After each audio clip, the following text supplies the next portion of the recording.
কিছুক্ষণ আগেই হাসপাতালের ভিতর থেকে বের হয়েছেন বিএনপির ভারপ্রাপ্ত চেয়ারম্যান তারেক রহমান। সাংবাদিকদের সামনে দাঁড়াতেই আবেগ সামলাতে পারেননি তিনি। একাধিকবার চোখ মুছতে দেখা যায়, কথা বলতে গিয়ে কণ্ঠ বারবার ভেঙে যায়। তারেক রহমান জানান, তার মা সাবেক প্রধানমন্ত্রী। এখন শেষ আনুষ্ঠানিকতাটা ঘোষণা আসবে, সেটা হচ্ছে খালেদা জিয়া মারা গেছেন। দেশনেত্রী বেগম খালেদা জিয়া ওনার প্রাপ্য ডিগনিফাইং এন্ড অফ লাইফ, এবং ওনার মৃত্যু নিয়ে নাটক আর চলমান থাকা উচিত নয়। আমি বলেছিলাম যে ভেন্টিলেটরের নাটক বন্ধ করা উচিত। শেখ হাসিনার বক্তব্যে প্রথমবারের মতো এই বাস্তবতার স্বীকৃতি আমরা দেখতে পাচ্ছি। আপনি দেখবেন নিমিষেই পরিস্থিতি বদলে যাবে। ইউনূস নিষিদ্ধ করেছে ঠিকই, কিন্তু শেখ হাসিনা বসে নেই। তিনি লড়াইটা অন্য স্তরে নিয়ে গেছেন, নিয়ে যাচ্ছেন, নিয়ে যাবেন। পদত্যাগ করার পূর্বে কিন্তু আবার একটা বিশাল অঙ্কের অ্যামাউন্ট হাতিয়ে নিয়েছে। 24 ঘন্টার ব্যবধানে প্রায় 47 লক্ষ টাকা ফান্ড কালেকশন করেছে ফেসবুকে স্ট্যাটাস দিয়ে। এরপর সুযোগ বুঝে ঝুপ বুঝে কূপ মেরে দিয়েছে তাসনিম জারা। দর্শক, নতুন একটা নিউজ আপনাকে স্বাগত। প্রিয় দর্শক, বাংলাদেশের যে বর্তমান রাজনৈতিক প্রেক্ষাপট এবং যে পরিস্থিতির সৃষ্টি হয়েছে তারই আলোকে আপনাদের সামনে কয়েকটা গুরুত্বপূর্ণ খবর নিয়ে হাজির হয়েছি, যার কিছুটা অংশ বিশেষ ইতিমধ্যে ভিডিও শুরুতেই রেখেছেন। তো দর্শক, ভিডিও শুরুটা দেখেই কিন্তু বুঝতে পেরেছেন যে আজকের নিউজটা ঠিক কতটা গুরুত্বপূর্ণ হতে চলেছে। তাই বলবো, যারা ভিডিওটি অন করেছেন না টেনে সম্পূর্ণ নিউজটি মনোযোগ সহকারে দেখতে থাকুন। দর্শক, আর আমি বেশি কথা বলবো না, চলুন দেখে আসবো আজকে সেই কাঙ্ক্ষিত ভিডিওগুলো। তবে তার আগে বলবো, যারা প্রতিনিয়ত আপডেট খবর দেখতে চান তাহলে অবশ্যই আমাদের চ্যানেলটি সাবস্ক্রাইব করে পাশে থাকা বেল আইকনটি ক্লিক করে দিন। আর যারা ইতিমধ্যে এই চ্যানেলটি সাবস্ক্রাইব করে রেখেছেন তাদেরকে অসংখ্য ধন্যবাদ। তো চলুন দর্শক, ভিডিওটিতে একটি লাইক দিয়ে আমরা ধারাবাহিকভাবে সবগুলো ভিডিওর আলোচনা দেখে আসি। এখন শেষ আনুষ্ঠানিকতাটা ঘোষণা আসবে, সেটা হচ্ছে খালেদা জিয়া মারা গেছেন। খালেদা জিয়ার এই মৃত্যু নাটক শেষ করা আবশ্যক, কারণ খালেদা জিয়া শুধুমাত্র তারেক রহমানের মা নন, খালেদা জিয়া আমাদেরও নেত্রী। খালেদা জিয়া একজন সম্মানিত ব্যক্তিত্ব, কয়েকবারের প্রধানমন্ত্রী। উনি জীবনে অনেক কষ্ট করেছেন। ওনার ডিগনিফাইং এন্ড অফ লাইফ আমরা দেখতে চাই। ডিগনিফাইং, আমাদের সবাইকে মরতে হবে। এখন তারেক রহমানের সকল আনুষ্ঠানিকতা শেষ হয়েছে।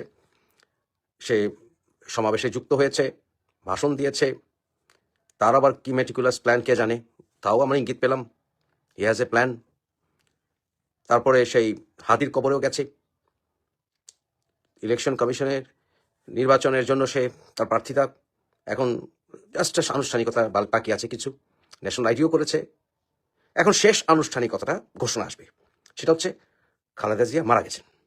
কারণ ভেন্টিলেটরটা জাস্ট অফ করে দেওয়া হবে, এটি আর কিছুই না। তো সেটা একদম সর্বশেষ লেটেস্ট ডেভেলপমেন্ট আপনাদের কাছে আসবে। আশা করি 24 ঘন্টা পার হবে না, কারণ এটি লাস্ট লেগ। তবে আজকে আরেকটি বিষয় দিয়ে শেষ করবো। খালেদা জিয়া, আশা করি ওনার জানাজায় লক্ষ লক্ষ মানুষ হবেন। ওনার জন্য আমরা সবাই দোয়া করবো যেন আল্লাহ তাকে জান্নাতুল ফেরদৌস দান করেন। তবে কিছু লোক, কিছু কমেন্ট দেখেছি, ওরা বলেছে জিয়া রহমানের মৃত্যুর পর লক্ষ লক্ষ মানুষ হয়েছে। এর আগে যখন আমাদের শের বাংলা মারা গিয়েছিলেন, আমাদের পিতারা বলেছিলেন যে তাদের ঢাকা শহরে লক্ষ লক্ষ মানুষ সমাগম হয়েছিল। শের বাংলার সেই জানাজার রেকর্ড ভেঙেছিল জিয়া রহমানের জানাজা, এবং আমি সেটা দেখেছিলাম, ছোট ছিলাম, দেখেছিলাম। এরপর আমরা গোলাম আজমের জানাজায় মানুষ হতে দেখেছি অনেক। ওই যে বললাম, মানুষ হবে। কিন্তু ব্যঙ্গ বিদ্রুপ করে কি বলে জানেন? যে জাতির পিতা বঙ্গবন্ধুর জানা যায় নাকি গুটি কয়েক মানুষ হয়েছিল। যেই লোকের আহ্বানে বাংলাদেশের মানুষ মুক্তিযুদ্ধে ঝাঁপিয়ে পড়েছিল, সেই লোকের জানাজা কেন কয়েকজন মানুষ হয়েছিল জানেন? কারণ তখন যার লাশ নিয়ে যাওয়া হয়েছিল না টঙ্গিবাড়িতে, সে লাশটা ছিল শুধুমাত্র তার। কখনো প্রশ্ন করেছেন যে কেন তার পরিবারের সবাইকে ঢাকায় এবং তাকে টঙ্গিপাড়া কবরস্থ করা হয়েছে কেন? কারণ প্রথমত তার এলাকার মানুষের ভেতরে একটি তীব্র ঘৃণার সৃষ্টি যাতে না হয়, তার জন্য একের পর এক তার পরিবারের লাশগুলো টঙ্গিপাড়ায় নামানো হয় নাই। কারণ টঙ্গিপাড়ার মানুষ এত বেইমান নয় যে বঙ্গবন্ধুর পরিবারের সবার লাশ একে একে নামাবে আর তারা জীবন দিয়ে দিবে না। সেখানে আর্মি চুপিসারে এসেছিল। আর্মি ট্রাক দেখলে মানুষ এমনি ভয় পায়। শুনেছিল ঢাকায় গোলাগুলি হয়েছে, তারা ভয়ে ছিল, এবং সেই ফাঁকে বঙ্গবন্ধুকে সেখানে শায়িত করা হয়েছে। জানা যায় মানুষকে আহ্বান করা হয় নাই, এভাবে সবাইকে ঘোষণা দেওয়া হয়নি যে বঙ্গবন্ধুর লাশ এসছে। আর এই যে ওসমান হাদি বলেন আর যত যার কথাই বলেন, যদি আর্মি দেশে যদি এই অবস্থা 75 মতো অবস্থা থাকতো, আর আর্মি যদি এরকম ভয়ঙ্কর অবস্থা নিত যে মেজর ডালিম ধমক দিচ্ছে রক্ষী বাহিনীকে পর্যন্ত, এই অবস্থা যদি হতো, বাংলাদেশের মানুষ রাস্তায় নামতো এই হাদির জানাজা পড়তে, বন্য কারো জানাজা পড়তে? মোটেই না, মোটেই না। ওকে, কারণ সবাই ভয় পেয়েছে আমি বেরোলেই গুলি করবে বা বঙ্গবন্ধু লাশের সামনে গেলেই গুলি করবে। এর জন্য বঙ্গবন্ধু জানা যায় প্রথমত মানুষরা কনফিউজ ছিল, দ্বিতীয়ত লাশ সব জায়গায় একসঙ্গে করে টুঙ্গিপাড়া নেওয়া হয়নি, আর তৃতীয়ত গুলি খাওয়ার ভয়। বুঝতে হবে প্রতিহিংসা রাজনীতি শেষ করতে হবে। Violence begets violence. Let's forgive forget and move on করতে হবে সবাইকে। Forgive forget move on. আর যারা ফরগিভের ভিতরে যারা কিনা সত্যি অন্যায় করেছে তাদের সুষ্ঠু বিচার করতে হবে। বঙ্গবন্ধুকে অপমান করে কেউ বড় হতে পারবে না, জিয়াউর রহমানকে অপমান করে বড় হতে পারবে না, মুক্তিযোদ্ধাদের অপমান করে কেউ বড় হতে পারবে না। নেতাদের সমালোচনা করেন, আমরা সবাই করবো, বঙ্গবন্ধুকে কনস্ট্রাক্টিভ সমালোচনা করেন না কেন? জিয়াউর রহমানকেও করেন, অপমান করেন না। তারেক হাদির কবরে গেছে, শহীদ রাষ্ট্রপতি জিয়ার কবরে গেছে। শহীদ রাষ্ট্রপতি জিয়ার কবর নিয়ে অনেক নাটক হয়েছিল, এখানে তার লাশ নাই, আর না থাকলে কি, থাকুক বা না থাকলে কি, তার সন্তানরা এখানে কবর হিসেবে নিয়েছে, এটা বিএনপির একটি স্মৃতি সৌধে পরিণত হয়েছে, এটাই বা মেনে নেন না কেন? লাশ থাকুক বা না থাকুক, এটা রাজনীতি করেন কেন? জিয়াউর রহমানের ওখানে কবর, এটাই মাজার হিসেবে ধরে নিতে হবে। তাকে সম্মান যেমন দিয়েছে তারেক তার বাবা হিসাবে, বিএনপি নেতা হিসাবে, আমাদের শহীদ রাষ্ট্রপতি হিসাবে, বঙ্গবন্ধুর মাজারও তার জিয়ারত করা উচিত। তারেক, বঙ্গবন্ধুর মাজারে যা দোস্ত, সম্মান দেখে আয়, এতে তুই ছোট হবি না, এতে ছোট হবি না। মুক্তিযুদ্ধের স্মৃতি সদে গিয়েছিস, ভালো কথা, বঙ্গবন্ধুকে সম্মান দেখা। আমাকে আজকে একজন নেতা বললো যে তারেক প্রধানমন্ত্রী হতে যাচ্ছে, আপনার বন্ধুকে আপনি তুই তো আক্কা না করে আপনি করে বলেন, সম্মান করেন। আমরা নো, কেন? আমি হিপোক্রেসি করতে পারি না, আমি মুফাসিস্ট। বন্ধুই, বন্ধুকে কেউ আপনি করে বল না, ঘনিষ্ঠ বন্ধুকে তুই করি বলে, নাহলে আদর করে তুমি বলবো। এ সকল নাটক বন্ধ করো সবাই, জনগণ একসাথে হও, দেশকে গড়ে তোলো, শান্তি ফিরিয়ে আনো। একটা ছোট্ট দেশ, পৃথিবীর 93তম ক্ষুদ্র দেশ, পৃথিবীর 3য় বৃহত্তম জাতিগোষ্ঠী বাঙালির একটি দেশ, বহু কষ্ট রক্তের বিনিময়ে আমরা বাংলাদেশ পেয়েছি। শহীদ রাষ্ট্রপতি জিয়াউর রহমান যুদ্ধ করেছিলেন, বঙ্গবন্ধু ভাষণে আমাদের সবাইকে বাংলার স্বাধীনতার ডাক দিয়েছিলেন। ভাসানীকে, চার নেতাকে, সবাইকে সম্মান করলে আমরা ছোট হয়ে যাব না।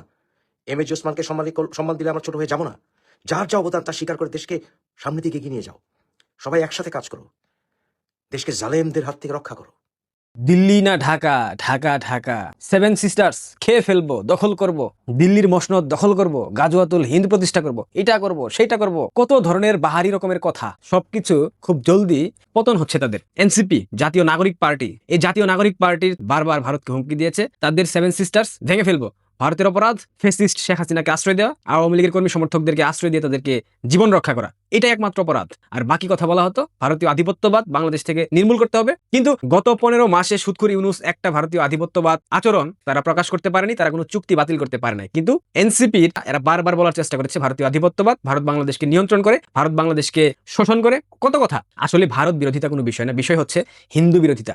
হিন্দুদের উপর এদের একটা অ্যালার্জি আছে, এই তথাকথিত জঙ্গিদের। তো ভারতের সেভেন সিস্টার্স আলাদা করতে গিয়ে নিজেদের সিস্টার্সরা আলাদা হয়ে যাচ্ছে। প্রথমে শুরু করেছিল এনসিপির নারী নেত্রী নীলা ইসরাফিল, এনসিপি থেকে পদত্যাগ করে এখন প্রচন্ড সমালোচনা করে এনসিপির বিরুদ্ধে। গতকাল এনসিপির একমাত্র শিক্ষিত নারী নেত্রী, ইংরেজিতে অনেক ভালো ফ্লুয়েন্টলি কথা বলতে পারে, তাসনিম যারা এনসিপি থেকে পদত্যাগ করেছে, পদত্যাগ করার পূর্বে কিন্তু আবার একটা বিশাল অঙ্কের অ্যামাউন্ট হাতিয়ে নিয়েছে। 24 ঘন্টার ব্যবধানে প্রায় 47 লক্ষ টাকা ফান্ড কালেকশন করেছে ফেসবুকে স্ট্যাটাস দিয়ে। এরপর সুযোগ বুঝে ঝুপ বুঝে কূপ মেরে দিয়েছে তাসনিম, যারা ঘোষণা দিয়েছে স্বতন্ত্র প্রার্থী হিসেবে নির্বাচন করবে।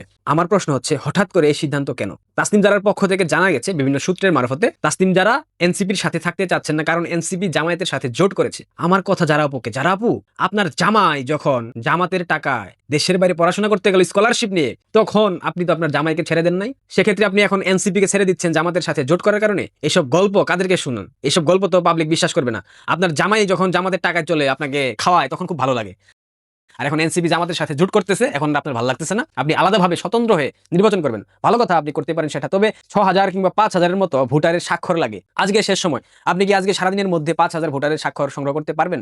নাকি এখানেও জামাত আপনাকে সহায়তা করবে? দেখেন, জামাত তাদের দল থেকে কোনো নারীকে মনোনয়ন হয়তো বা দেবে না, এটা জামাতের একটা পরিকল্পনা। এনসিপি থেকে তাসনিম জারাকে আলাদা করে তাসনিম জারাকে নিরপেক্ষভাবে নির্বাচিত করার একটা প্রচেষ্টা চালাচ্ছে জামাত, এইটাই, আর কোনো কিছুই না। নুসরাত তাবাসসুম সেও ঘোষণা দিয়েছে জামাতের সাথে কোনো প্রকার সম্পর্কে গেলে সে হয়তো একটা সিদ্ধান্ত নিতে পারে। এনসিপি জামাতের একটা সি টিম বা বি টিম, আপনাদেরকে বারবার বলেছি, কিন্তু আপনারা ভুলেও এই কথাটা বিশ্বাস করতে চান না। আপনারা বারবার বলার চেষ্টা করেছেন এনসিপি নতুন একটা রাজনৈতিক দল, তরুণদের একটা রাজনৈতিক দল, এই দলের কাছ থেকে আপনাদের অনেক প্রত্যাশা আছে, আপনাদের অনেক আশা আছে, এরা দেশটাকে পুনর্গঠন করবে, এরা দেশটাকে বৈষম্য মুক্ত করবে। কিন্তু জেলাও সেই কদু এনসিপি কি করলো? তাদের বাপেদের কাছে ফিরে গেছে। এনসিপির জন্মদাতা জামাত, জুলাই আগস্টের জঙ্গি উত্থানের সময় এরা প্রত্যেকে জামাতের সাথে সম্পৃক্ত ছিল, এবং জামাত এই ফেসগুলাকে সামনে রেখেছে, কারণ তাদের উপর জামাতের কোনো ট্যাগ ছিল না। এরা তো ছাত্রলীগের লুঙ্গির নিচে লুকিয়েছিল। এটা ছিল জামাতের একটা মেটিকুলাস ডিজাইন। এনসিপি নামক যে রাজনৈতিক দলটা প্রতিষ্ঠিত হয়েছে, এখানে সুৎখুর ইউনূসের একটা ব্যাপক সমর্থন ছিল। সুৎখুর সুদখুর ইউনূস চেয়েছিল এনসিপি কে দিয়ে বাংলাদেশ শাসন করতে, সেক্ষেত্রে হয়তো এরা জামাতের সাথে একটা পোল্টি নিলেও নিতে পারতো যদি তাদের শক্তিশালী অবস্থান বাংলাদেশে হতো। যেহেতু এনসিপি একটা বিশাল মার খেয়ে গেছে, এখন তো জামাতের সাথে জোট করা ছাড়া সংসদে একটা আসনও পাবে না। এমনকি জামাতের সাথে জোট করলেও যে তারা আসন পাবে তার কোনো নিশ্চয়তা নাই।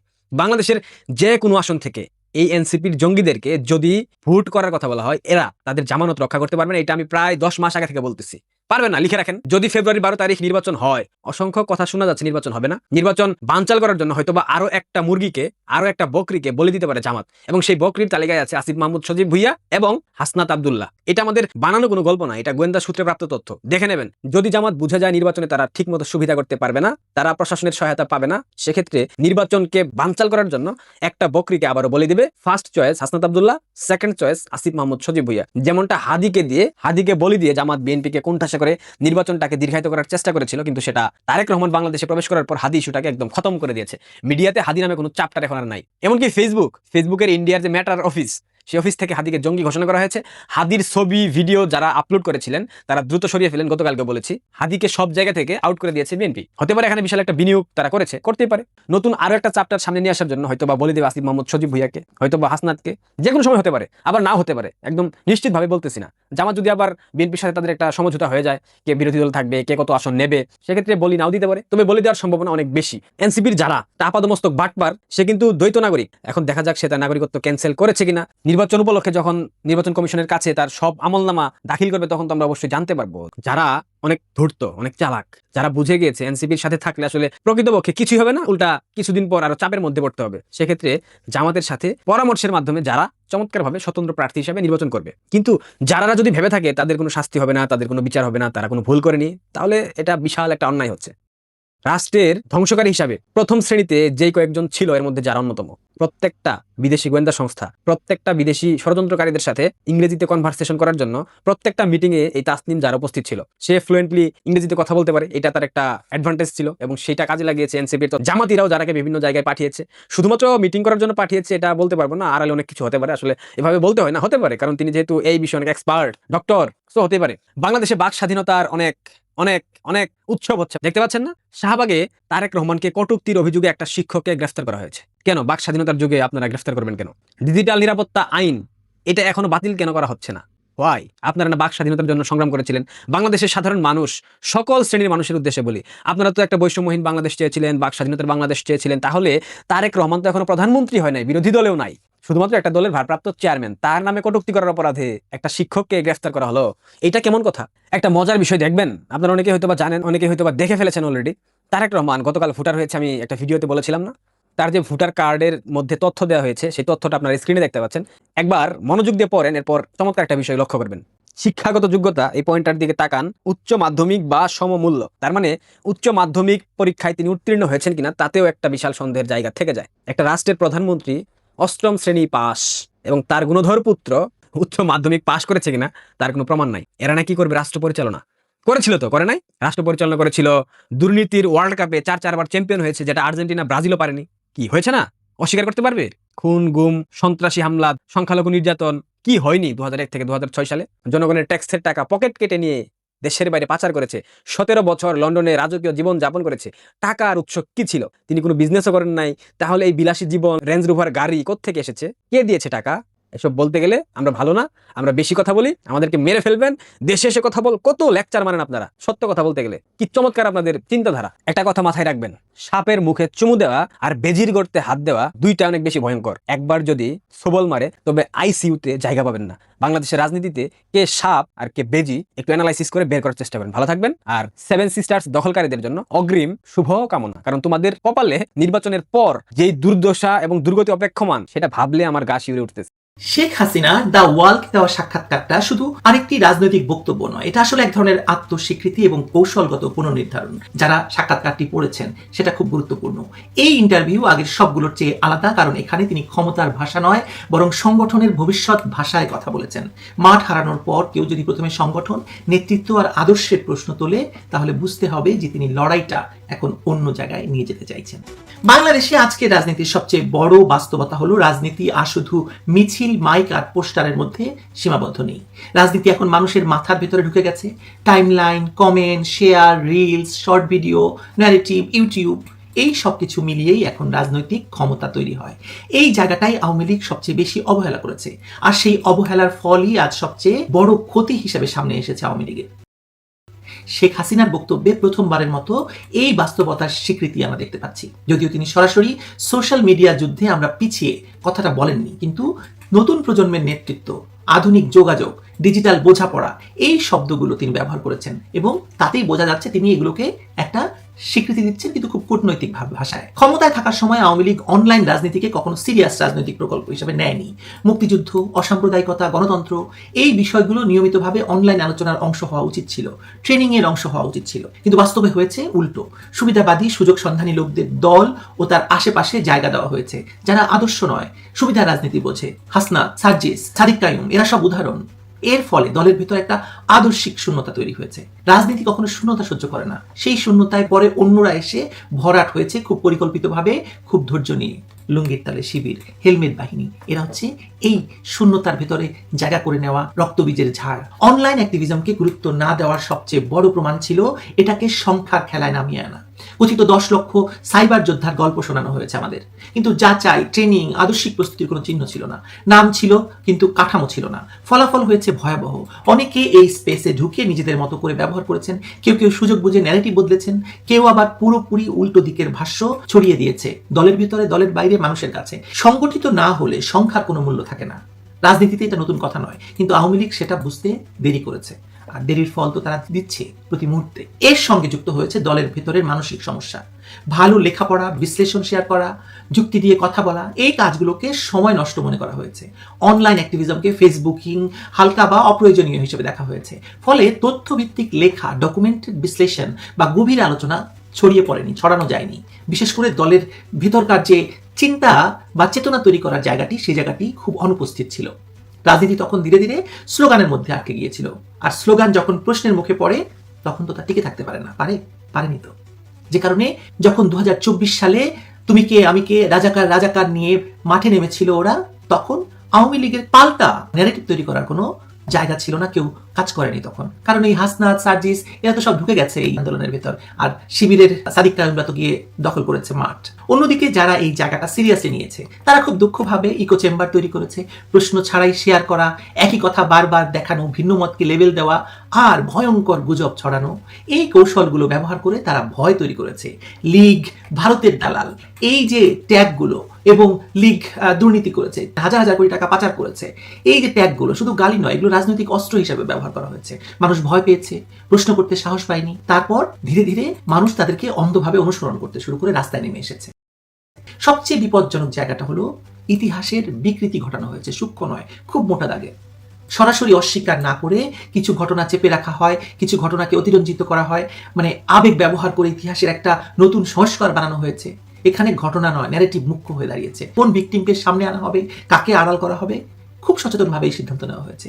এর ফলে মানুষ ধীরে ধীরে একপাক্ষিক গল্পে অভ্যস্ত হয়ে পড়েছে। মানুষ তখন আর বিকল্প প্রশ্ন করতে সাহসও পায়নি।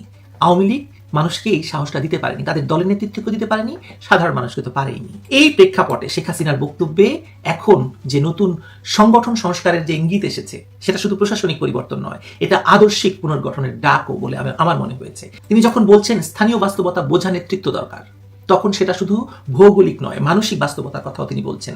ঢাকায় বসে রাজনীতি করা, এলাকায় না যাওয়া, কর্মীদের সঙ্গে প্রভুর মতো আচরণ করা, এই রাজনীতি এখন মৃত।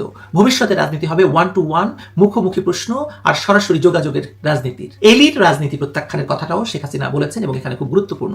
উত্তরাধিকার, নাম, পরিচয় এসব আর যথেষ্ট নয়।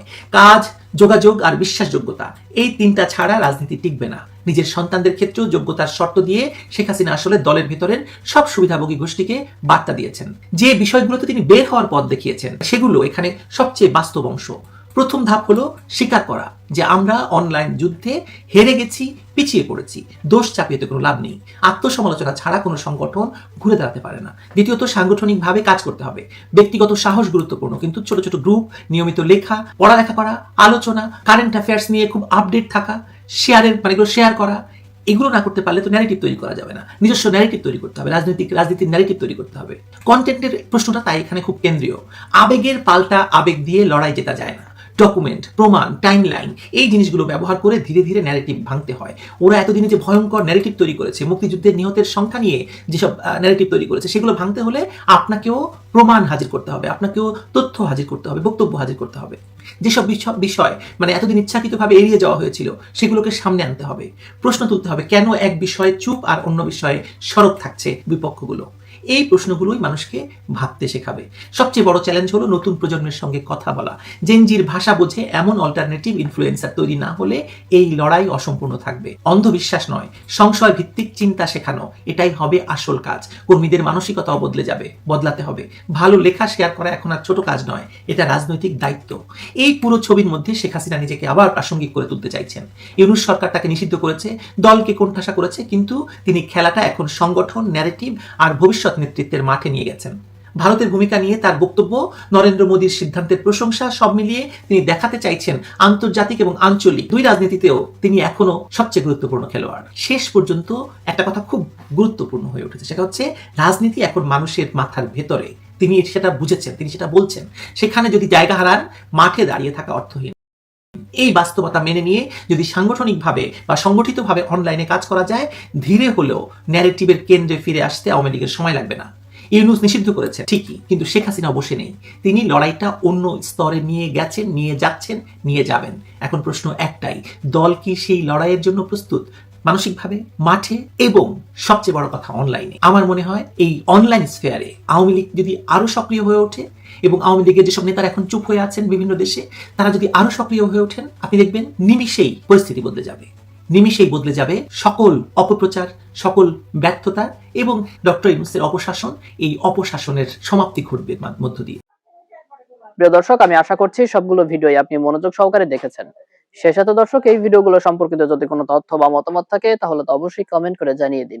এতক্ষণ সাথে থাকার জন্য ধন্যবাদ। নিউজটি শেষ করছে এখানেই, ফিরছে আগামী ভিডিওতে নতুন কোনো টপিক নিয়ে। আল্লাহ হাফেজ।